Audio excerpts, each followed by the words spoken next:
কি হয়েছে স্যার? আপনার বাবার মৃত্যুর জন্য আপনার দাদা আমার নামে কমপ্লেইন করেছে।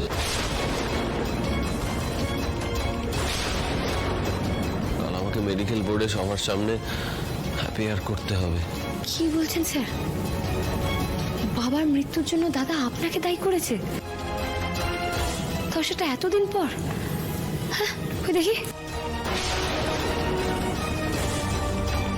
খবরদার আনন্দী, যদি চক্ষু লজ্জা বলে কিছু থেকে থাকে তাহলে তুমি এই চিঠিতে হাত দেবে না, চবে না তুমি।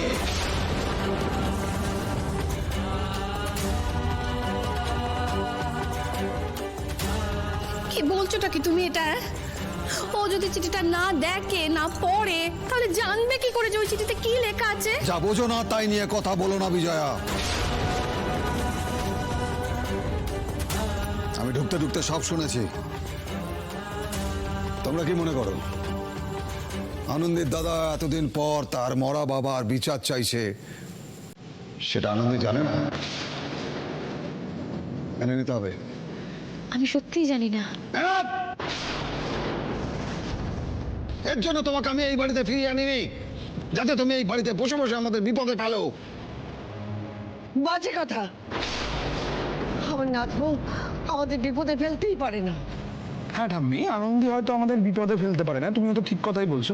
কিন্তু কি বলতো ঠাম্মি, তুমি তো খুব সরল সাদাসিধে। তুমি এই পৃথিবীটাকে সাদা চোখে দেখো, কিন্তু এই পৃথিবীটা অত সাদা নয়, বুঝলে? বিশেষ করে সাদা তারা নয় যারা বামুন হয়ে চাঁদে হাত বাড়াতে যায়। লোভ লোভ, সব টাকার লোভ। টাকার লোভে মানুষ কি না কি করতে পারে। আমিও দাদার সাথে একমত। এই পুরো ঘটনায় না আনন্দী আর আনন্দীর দাদা জড়িত। ওপরে ওপরে দাদার নামটা রেখেছে আর তলে তলে ও কাঠিনা রাখছে। কি ভুলভাল কথা বলছো তুমি? সবাই জানে আনন্দের সাথে ওর দাদার কি সম্পর্ক, সেটা সবাই ভালো করে জানে। তারপরেও এটা কি করে? এই তুমি চুপ করো তো।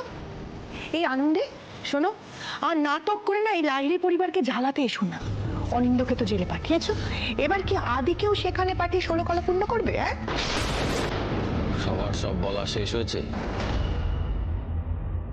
নাকি আরো কারোর কিছু বলা বাকি আছে?